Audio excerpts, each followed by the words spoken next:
Assalamualaikum warahmatullahi wabarakatuh. Salam dan bahagia Bapak Ibu, sahabat pembelajar Indonesia dimanapun Anda berada. Jumpa lagi dengan saya Febrian dalam modul 2.3 Coaching untuk Supervisi Akademik.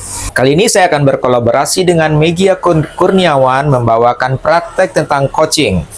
Selamat menyaksikan.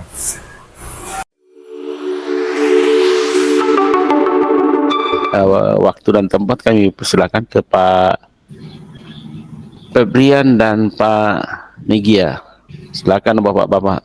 Oke, Assalamualaikum warahmatullahi wabarakatuh. Kami dari kelompok 2 akan melakukan praktek coaching. Saya Febrian sebagai coach dan Bapak Megia sebagai coachnya.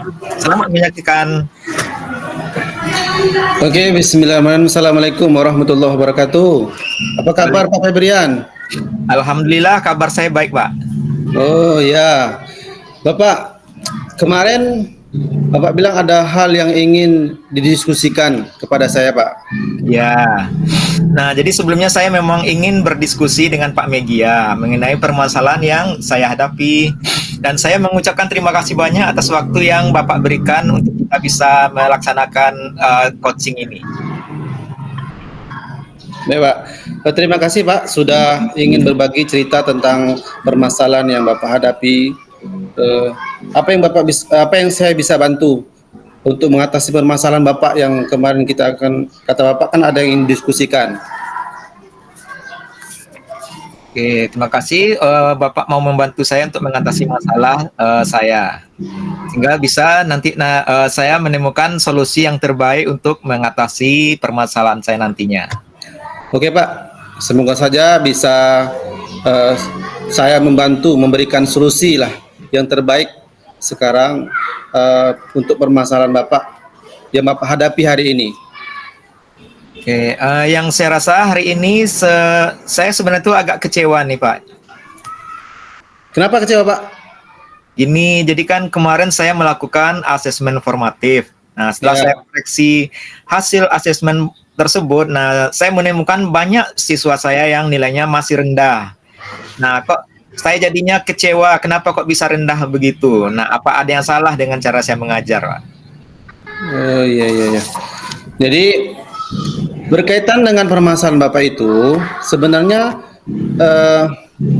yang Bapak kita lakukan itu untuk mengatasinya permasalahan Bapak itu ya kita bisa diskusikan bersama-sama nanti tentang asesmen yang Bapak lakukan itu. Jadi kalau misalnya dalam proses pembelajaran yang saya lakukan di kelas, nah saya sudah melakukan dan menerapkan pembelajaran yang bersifat kooperatif. Nah, saya sudah saya membagikan LKPD kepada siswa untuk dikerjakan, untuk didiskusikan berkelompok, kemudian melakukan presentasi atas hasil diskusi mereka dan melakukan tanya jawab dengan kelompok lain. Nah, namun pada saat hasil tes formatif ternyata masih banyak dari mereka yang nilainya masih rendah, Pak. Ya. Oh, jadi begitu, Pak ya. Nah, Ya. kira-kira skala atau poin gitu kan? Ya. Di mana posisi Bapak sekarang dalam mencapai tujuan yang Bapak inginkan itu?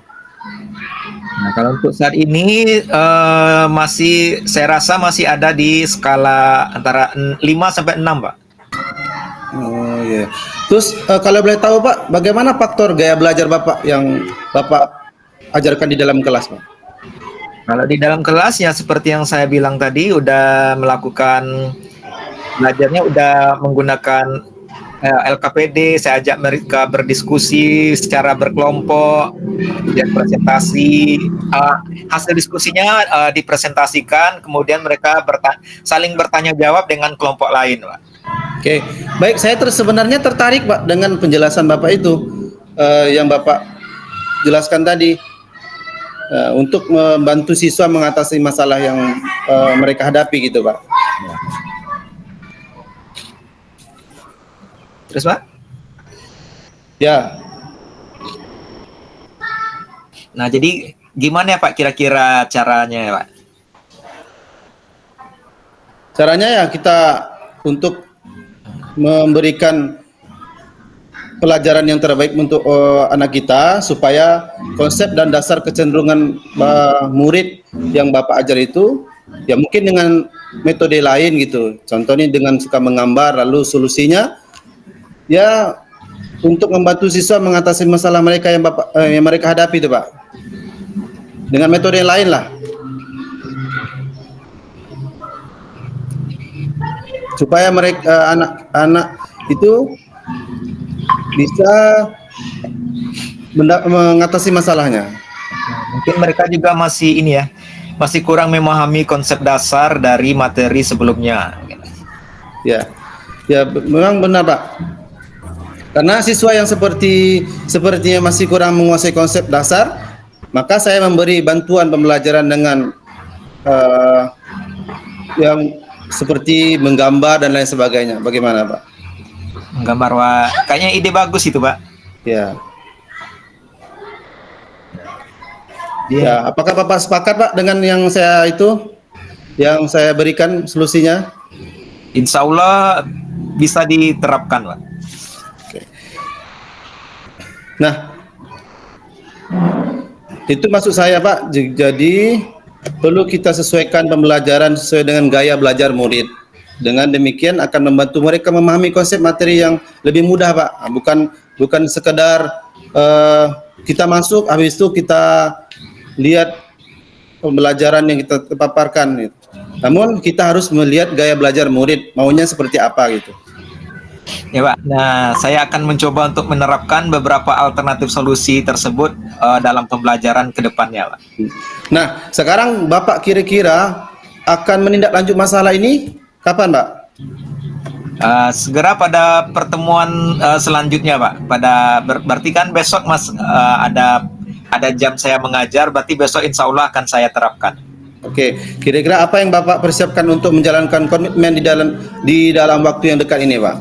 Nah, jadi saya akan mempersiapkan perangkat pembelajaran yang dapat mengakomodir kebutuhan belajar setiap murid dengan membuat pembelajaran berdiferensiasi, kemudian juga menyusun bahan materi yang menantang dan berjenjang sesuai dengan gaya belajar murid tersebut, serta membuat mind mapping atau peta konsep.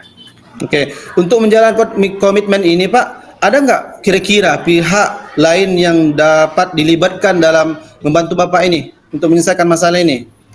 Nah, jadi saya rencananya akan berkolaborasi dengan murid yang memiliki kemampuan yang lebih baik, juga menggunakan agar mereka bisa menjadi tutor sebaya dalam pembelajaran. Jadi murid yang dirasa memiliki kemampuan yang lebih dari temannya, mereka akan membantu temannya yang kurang dalam pembelajaran.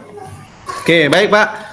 Jadi saya sangat senang mendengar komitmen yang Bapak sampaikan. Harapan saya semoga masalah ini segera diselesaikan dan siswa-siswa dapat mengoptimalkan potensi dan mendapat nilai asesmen yang bagus ke depannya.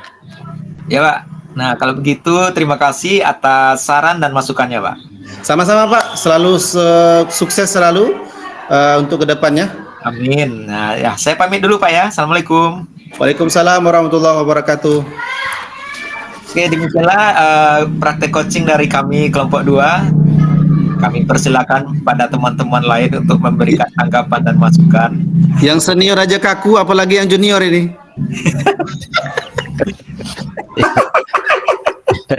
Ya. Yang senior, yang junior kaku. Masih tegang, tetap tegang gitu. Silakan Bapak Ibu CGP ya, yang lain tuh mungkin memberikan komentar atau tanggapan atau feedback. Mungkin 1 atau 2 Bapak Ibu CGP yang lain. Silakan. Nah, demikianlah tadi video praktek coaching untuk supervisi akademik hasil kolaborasi antara saya dengan Megia Kurniawan.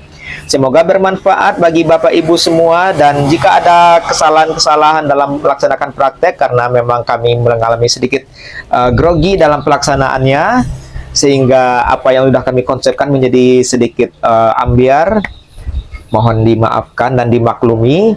Dan jika ada saran dan kritik dari teman-teman, silahkan ditampilkan di kolom komentar, dan kami sangat menghargai setiap saran dan kritik dari teman-teman semua. Saya Febrian, mohon undur diri dulu dari hadapan Anda. Wabillahi taufik wal hidayah. Wassalamualaikum warahmatullahi wabarakatuh. Salam dan bahagia.